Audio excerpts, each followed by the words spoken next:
Okay, let's dive right into this explainer and learn how to transform our everyday financial anxiety into real actionable empowerment. If you've ever wondered where exactly your paycheck disappears to every month, or maybe you lose sleep thinking about student loans or future goals like finally buying a home, well, you are absolutely not alone. Because it turns out, finance isn't just about crunching the math. It's really about making deliberate choices with your money so it flows exactly where you want it to go.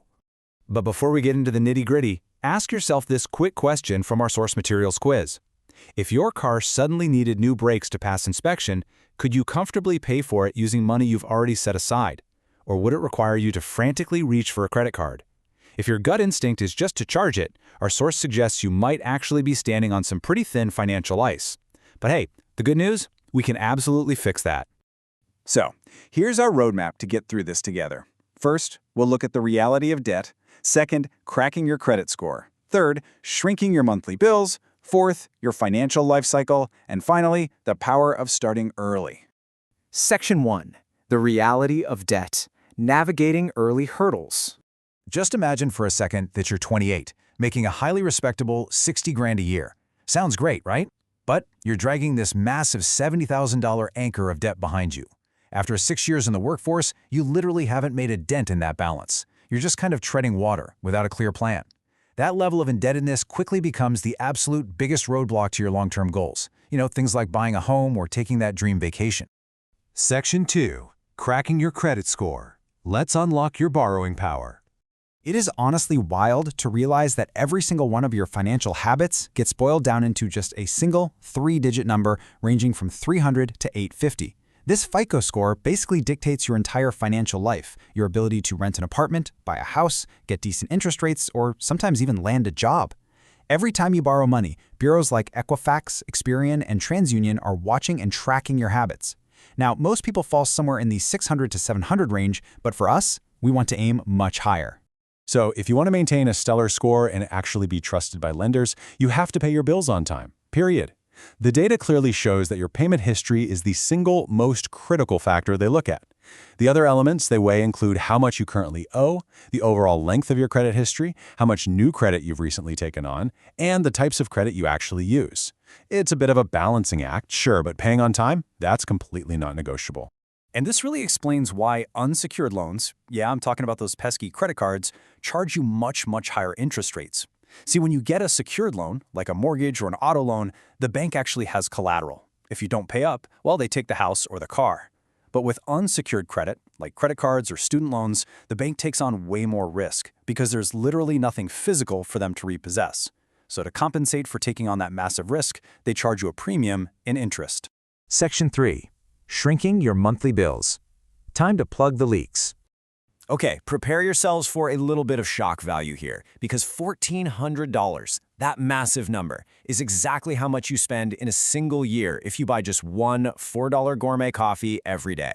I know, it feels like a tiny, harmless purchase in the moment, but those small daily choices, they compound into a massive drain on your resources over time.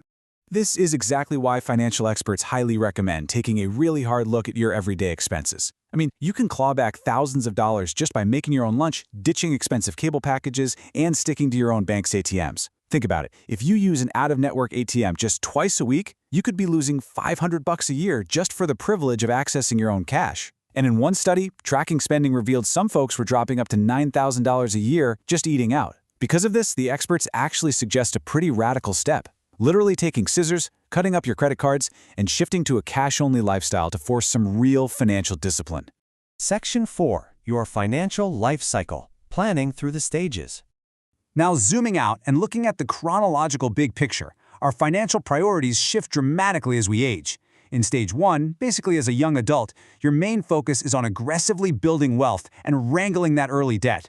Then, stage 2 shifts gears into preserving and growing that wealth as your financial needs peak, which usually happens around age 55. And finally, we hit stage 3, retirement. That's where you transition to actually living off the wealth you've successfully accumulated over the years.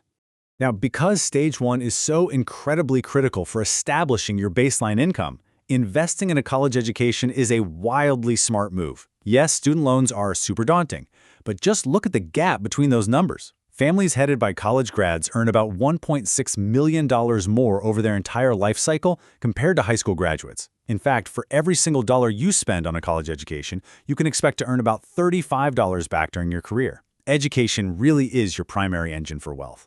Section 5. The power of starting early. Because time is money. Okay, so the most fundamental rule of finance is the time value of money.